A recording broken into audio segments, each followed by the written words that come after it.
నమస్కారం, నేను మీ Swathi. HK6 TV ప్రతిక్షణం ప్రజాహితంకి స్వాగతం.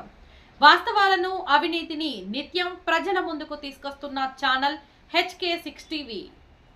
ఏ జర్నలిస్టునైతే మీ మాట ఇంటలేదని ఆమె సొంతంగా కష్టపడి పెట్టుకున్న ఛానల్ గుంజుకోనికే SC/ST కేసు పెట్టి ఆడపిల్లని జైలుకు తోలిన పాపం ఊరికే పోదు. అందుకే ఇవాళ మీ ఇంట్లో జైల్లోకి పోతున్నారు అధ్యక్ష.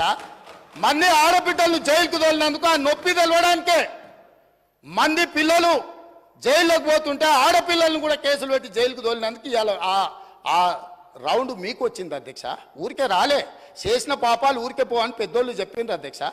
మమ్మల్ని అందరినీ జైలుకు తోలిండ్రు, రాజకీయ కక్షతో తోలలే. ఫామ్ హౌజులు కట్టుకున్నది మీరు, నియమాలు ఉల్లంఘించింది మీరు. వాటిని బయట పెట్టినందుకు జైల్లో పెట్టి డిటెన్షన్ సెల్లో పెట్టిరు అధ్యక్ష. నన్ను 16 రోజులు ఒక్క మనిషి లేకుండా ISI తీవ్రవాదులను ఎక్కడ పెడతారో అట్లాంటి డిటెన్షన్ సెల్లో నన్ను 16 రోజులు పెట్టింది అధ్యక్ష చెర్లపల్లిలా. నేను భయపడలే, లొంగిపోలే, నిలబడి నిటారుగా కొట్లాడిన అధ్యక్ష. మీరు జైలుకు తోలితే భయపడటోళ్ళు ఎవ్వరు లేడు. అబద్ధాలు చెప్పి ప్రజల్ని మభ్యపెడితే ప్రజలేమో అమాయకులు కాదు.